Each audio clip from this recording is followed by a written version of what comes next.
All right, let's talk about the situation in Syria. We're going to talk military, we're going to talk strategy, we're going to talk equipment, number, weapons, whatever they have, and who have what, who are their allies. As a former IDF officer and a member of the special forces, and a Druze as well, who lives in Israel and have relatives in Syria. Now, one of the main struggles that the Druze are having is literally weapons and ammunition. A lot of them are having to buy weapons in the black market, and the prices are just insane compared to the average salary. The average salary of a Druze household is $30 a month. That is not enough to survive. So they need to work in several jobs. To buy an AK-47 costs between, and that's what I've checked lately with my sources in Syria, in the Druze area, and also in the Muslim area. It costs about $250 to $300. That's for an average, either AK-47 or a replica. And then if you want to get heavier machine guns, you're going to get up to 500, 700, sniper guns, 700 to 1,000, and RPGs and etc. It just goes up and up and up. And most of the people that don't have that money to buy that to defend themselves. Some of you have asked me in the comments that I help break down the situation in Syria from military perspective. So we're going to do that right now, and we're going to jump right in. The war on the Druze in Syria is a religious war. Don't let anyone cowpoop you. It's what it is. The Muslim, from the government all the way to the Bedouins and the different radical jihadist factions, have declared a religious war on the Druze, following what seems to be a fake audio recording of a Druze man insulting the Prophet Muhammad, which ignited the excuse to go and to try to genocide the Druze. The Druze who suffered the most were the ones in the outskirts of Damascus, Ramana and Sahnaya. They were overrun quickly, and not only by the radicals, also by the government who came to disarm them. Many of them have died, many of them have disappeared, many of them have fled to seek shelter either in Sweden or mostly actually by the border with Israel. So the Muslims have decided to wage a war against the Druze. We're talking about the government of Syria under the leadership of Jolani, alongside different jihadist groups like ISIS, Al-Qaeda, and others, and Muslim Bedouin tribes who went in to basically kill them all. You can hear in this video, Haybar Haybar Ya Yahud and Haybar Haybar Ya Druze. It's a very clear call to go and kill all the Druze and enslave their women and children.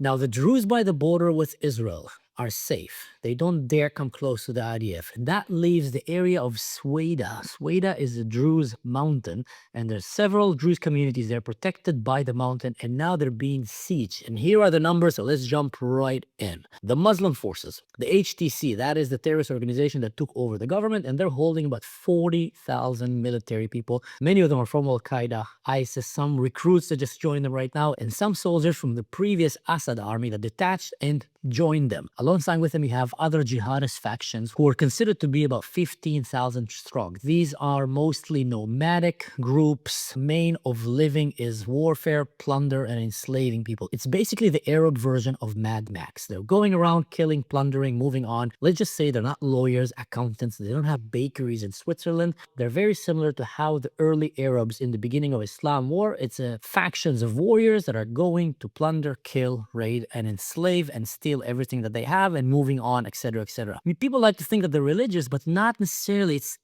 The religion is becoming an excuse for them to have this kind of lifestyle. Alongside with them, we have the Bedouin tribes who are living among the Druze areas, and they're estimated to have about 8,000 fighters. That brings us to a total of 63 jihadist, radical Muslim fighters. Now, weapons. What kind of weapons does the HTC have? Most of the fighters will be having AK-47. Some of them have M16s, M4, A4. Kind of the loot that was left by the CIA and the special forces who are training forces in Syria, mostly in the Kurd side, and some of them managed to get hands of these weapons. These are usually reserved to the Royal Guard and to the special forces that they have. Obviously, lots of RPGs, lots of Dragunov, sniper guns, improvised sniper guns. When I say improvised, when you take an AK-47, maybe you get a longer barrel and you put a scope on it, it's considered a sniper rifle in that part of the world. Anti-tank missiles, mortars. We have artillery here, from light artillery all the way to heavy artillery.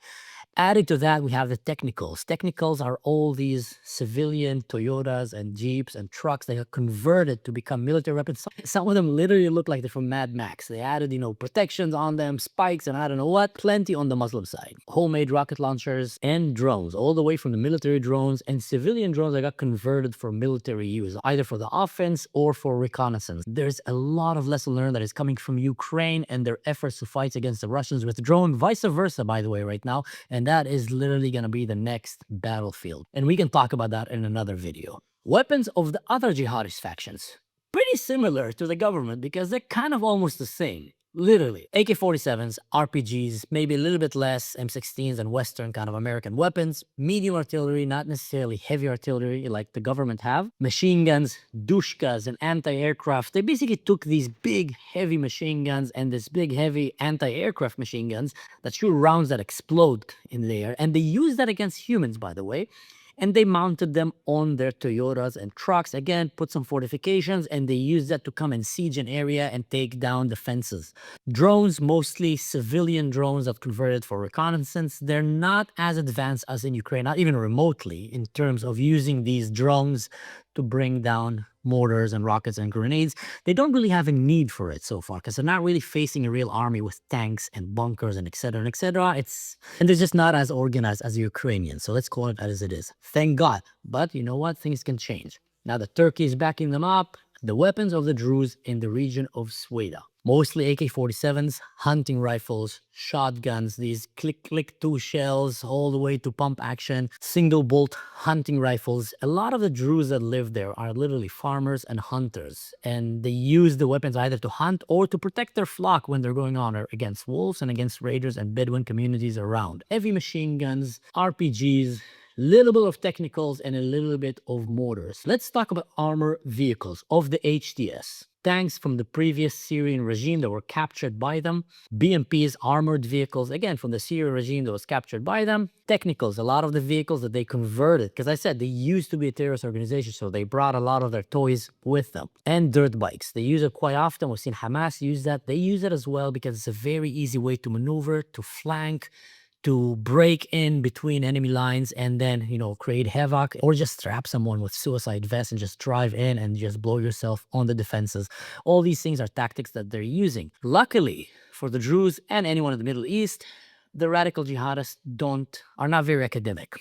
And they don't really know very well how to operate these tanks. They're still struggling with it. But they did manage to capture, or some people who detached from the Assad regime army and moved to join these radicals, and they're teaching them and giving that information.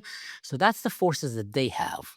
Armored vehicles that the jihadists have. Pretty much the same. They have tanks, they have armored vehicles, they have the technical jeeps, and they have the motorcycles. When I'm saying armored vehicles, you need to understand, these vehicles are not a tank, but they're not a jeep. They're somewhere in between. They're usually bulletproof and sometimes IED proof, at least for 1 or 2 of them. They're not necessarily RPG or anti-tank missiles proof, but what that gives you, it gives you a lot of power for mobility. You can move forces and increase their chance to survive an ambush. And when you come in and you break inside of a city, when you're urban fighting, that's a vehicle that can carry a whole group of insurgents. They can jump down out of it and start, killing civilians in the street, while the vehicle itself have people operating machine guns on the sides, on the top, and it can run over people. It's a very useful vehicle to have in these kind of warfares, and it's easier to maneuver than usually tanks and etc., especially when you're driving in cities. It's a little bit faster, in the urban area at least, and it's quite often used right now, and that's a big upgrade for terrorist organizations. Usually they don't have these things. It's funny how it is, but all of their equipment is usually Western made or Christian made or Asian made. The Muslims barely make any of these equipments, not even a screw, but they like to use all these equipment while they like to curse all the people who did it and call them the people of the devil. But it's, it's very easy to choose. I like this about them, all their cell phones and all these stuff. But anyway, that's another topic.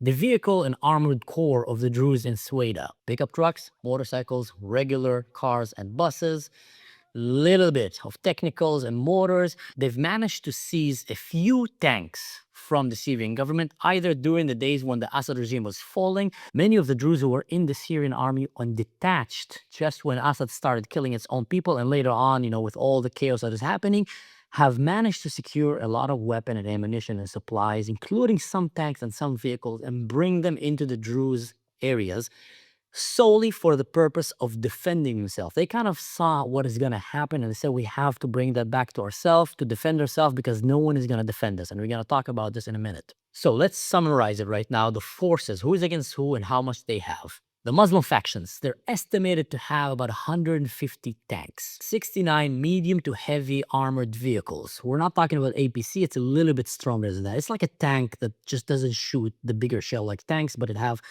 pretty similar to that. About 30 of the APCs are armor-protected vehicles that I explained before. 75 artillery vehicles. Most of the artillery is mobile, so it's not anymore this heavy artillery that is dragged by a truck. It's usually either a pickup truck or a truck, a military truck that have an artillery gun on the back of it, and they drive and then they stop it, they put some brakes and rocks around and start shelling a city.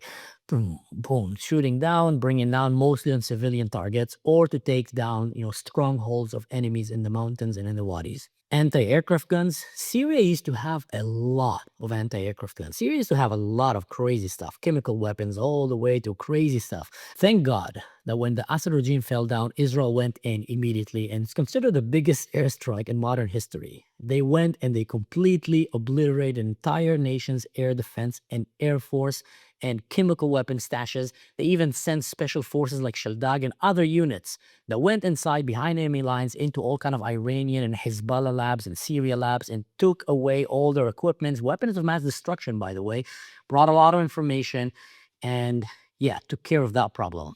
Thank God. Just imagine these radical ISIS guys and the Jolani guys. If they had access to chemical weapon, what would they be doing right now to the Christians, Alawite, Druze, the Kurds? Just imagine. So again, no one likes to thank Israel, but Israel seems to be the only one in the Middle East that's actually fighting the bad guys and doing something about it. That's crazy, right?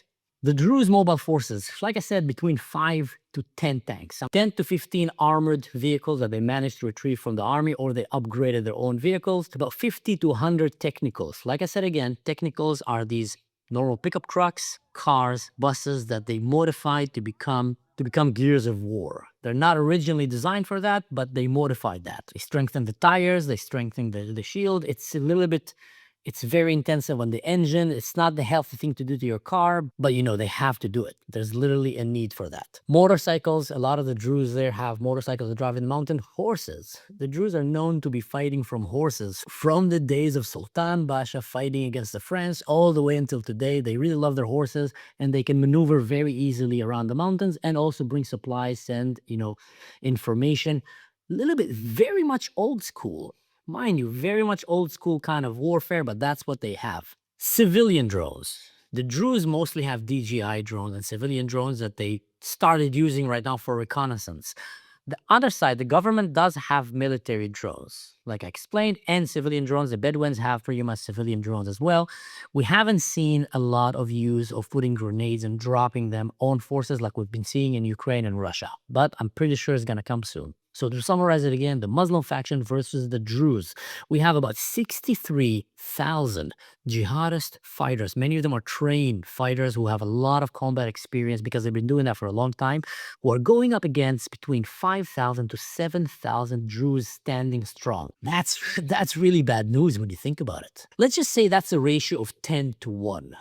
That's not a good ratio. And on top of that, the 10 have better equipment, better supplies, right now stronger allies, and they control the country, they control the electricity, they control the internet, they control almost everything. This is their country. So that's really bad news for the Druze. The main thing that I will say stands for the advantage of the Druze and a disadvantage to the radical Muslims who are coming to destroy them is that the Druze are known to be fierce warriors. The Druze are known to be very loyal to their land. They're very united, and this is their mountain. You have entered the mountain of the Druze. Tread carefully. If you come with ill intention, that's on you. The Druze, a lot of them are farmers, hunters. This is their land. They love their land. They hike their land. Every Druze kid goes down with his grandparents and with his relatives to the Katif, to go down and take the olive trees and bring down the fruits, to go and look for mgrubiye, to go and look for all these herbs that they can make their own food from. So they grow in the land. They're great trackers. They know how to wage guerrilla warfare. This is their land. And that's why when the Muslims, when the government basically, they first sent waves of Muslims, Bedouins that just went in and tried to go and plunder and weaken the Druze and create chaos on inside. They were hoping that this will solve the problem. Unfortunately for them, the Druze managed to defeat them. Many losses to the Bedouins, 0 losses to the Druze in that fight, which is incredible. But that's when you understand it here. Look at the mountain of the Druze, just to give you an explanation. So see, that's a Druze guy there waving his flags. That's all the cars that they have there. A lot of their towns are hidden in the mountains, in the valleys. The Druze had to survive under the occupation and the attempted genocide of Islam for 1,000 years. And that's why most Druze live in the mountains, in the wadis, in places that they can defend. So they're already located in key strategic location to defend themselves. The main ones who are not are the ones who got urbanized, the one who moved to Damascus and were living there in the cities, and they suffered the greatest loss. And right now, we don't really know exactly what is happening. There's rumors that in Syria right now, they're telling the jihadists to stop airstreaming and live recording the massacres that they're doing, because it's kind of backfiring at them. After what they saw Hamas did and what they did to the Christians and the Alawites, they realize it's not making their country look very good, and they might lose the international support, because right now they managed to fool and trick Europe and US, maybe not US under Trump, but Europe and many other countries who are literally sending delegations to meet with them and sending money to these radicals. Al-Qaeda and ISIS came together, made a child, he kidnapped the whole country, and now they're sending them money. So they want that money to keep going. They want that support. They don't want to lose their international support. So they're pretending to be the good guys. So they told all these factions, do whatever you want to the Druze. There's literally a fatwa to go and kill the Druze, but do it not on the camera. Any crime under the sun, just don't record it. And that's what they're doing. And that's why it's very important that you help share this video, because you're barely seeing anything in the media about what's happening to the Druze. They're undergoing their own October 7. And it might get even bigger unless we step in and we help them. Now let's continue.